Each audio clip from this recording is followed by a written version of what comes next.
Well, let me give you a bit of a history lesson.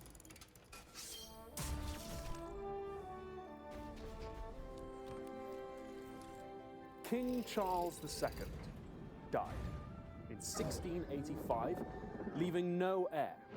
But he did have a lot of illegitimate children, one of whom was a woman named Anne Fitzroy, Charles's daughter by his mistress, the Duchess of Cleveland.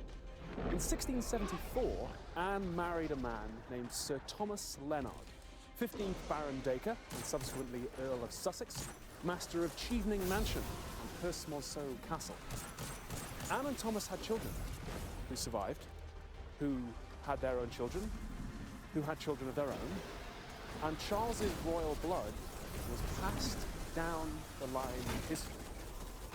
Through time and bad luck and Sir Thomas's gambling habits, they lost the mansions and the titles and the castles, and nowadays the official residence of their ancestral home in Chevening Manor is Boris Johnson.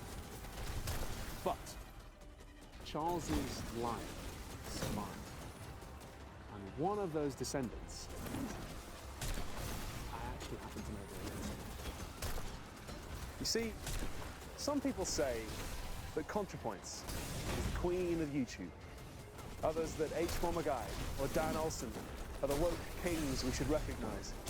Worthy rulers all, before whom I would gladly get on my knees. But there is actually another YouTuber whose veins really do flow with ancient royal blood, who really is, no dose, descended from kings, the long-lost, illegitimate Stuart heir, who can trace their lineage back through generations of aristocrats and nobles, right to Charles II, and beyond, through centuries of British royalty. The bastard prince of YouTube, revealed at last. Me. And I want that fucking mansion back, Boris. The point is, if anyone has a reason to want to maintain the sexual allure of monarchy, it's me. And yet, I did change my mind. Not because of democracy or even cost, really, but because of what the monarchy does. It tricks us into feeling closer to the people who really run the country than we actually are. If you want to be associated with the prestige of a normal celebrity, you can buy their perfumes, buy their t-shirts, watch their movies, get their trainers, support their Patreon campaigns so that you could appear in the credits of their shows.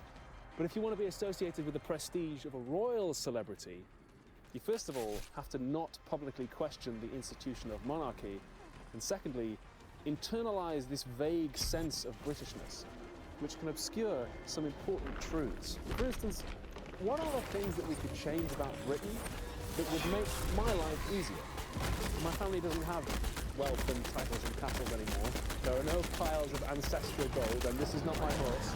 It's just a very big girl I borrowed for the afternoon. So what would make my life easier is things like lower rents, better wages, jobs, social services being funded properly, universal healthcare, all the stuff I need to get on in life. And what are the things that would make life better for somebody who isn't British, an immigrant who arrived yesterday? Well, it's all the same stuff. So we should be natural allies.